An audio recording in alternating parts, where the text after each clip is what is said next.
মুর্শিদাবাদে থাকাকালীন সন্দীপ ঘোষ তৃতীয় লিঙ্গের সঙ্গে যৌন সম্পর্কে লিপ্ত হতেন।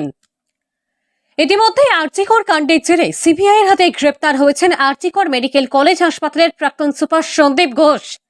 দেখে দেখে তার বিরুদ্ধে একের পর এক অভিযোগ উঠেই আসছে। তবে এবার সন্দীপ ঘোষের বিরুদ্ধে চাঞ্চল্যকর অভিযোগ উঠল খোদ বহরমপুরে। ডক্টর সন্দীপ ঘোষ যখন বহরমপুরে ছিলেন কিছুদিনের জন্য মেডিকেল কলেজে, তখন উনি ফেসবুক থেকে ট্রান্সজেন্ডারদেরকে খুঁজে বার করে তাদের সঙ্গে চ্যাট করে ফোন নাম্বার নিয়ে তাদের সঙ্গে সেক্সুয়ালি একটা সম্পর্ক তৈরি করেছিলেন। এবং সেই সম্পর্কটা ছিল অত্যন্ত বেদনাদায়ক, কষ্টদায়ক। অর্থাৎ উনি যেরকমভাবে সেক্সুয়াল অ্যাক্ট করতেন সেটা হচ্ছে কামড়ানো, খেমচানো, রক্ত বার করা, মারা, এই ধরনের।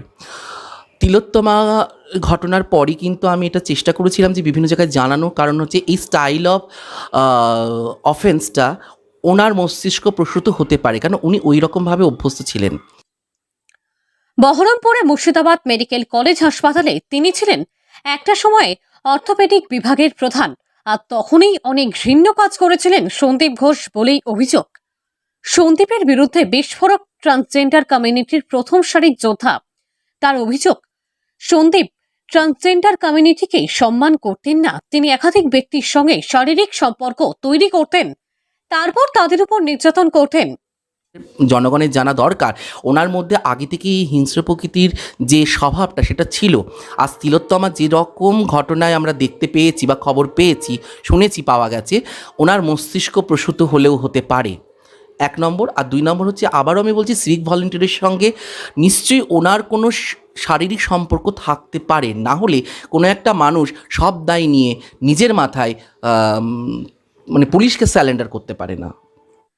অভিযোগকারীদের দাবি, উনি ফেসবুকের মাধ্যমে ট্রান্সজেন্ডারদের ফোন নম্বর জোগাড় করতেন, তাদের ডেকে পাঠাতেন, এরপর তাদের সঙ্গে সম্পর্ক তৈরি করতেন। তবে এই সম্পর্ক তৈরির পেছনে বাজে বা খারাপ কিছু আছে বলে মনে হয় না আমার, কিন্তু যেভাবে উনি ওর যৌনতা প্রকাশ করতেন তাতে আমাদের অবজেকশন আছে।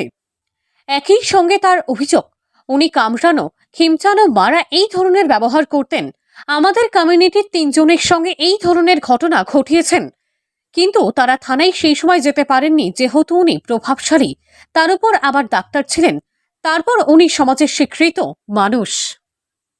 উনি ফেসবুকের মাধ্যমে মেসেঞ্জারে উনি কথা বলতেন, দুটো একটা কথা বলার পর ফোন নাম্বার নিতেন, তারপরে বলতেন এসো আমার সঙ্গে দেখা করো, আমরা একটু গল্প করি, আড্ডা মারি, এই করে ডাকতেন। এবং যাদেরকে ডাকতেন তারাও নিশ্চয়ই বুঝতেই পারতো যে উনি কী ইন্টেনশনে ডাকছেন, তারাও যেত, কিন্তু তারা এটা বুঝতে কোনো দিনই পারেনি যে ওনার ভালোবাসাটা এইরকম চরম, সাংঘাতিক এবং হিংস্র।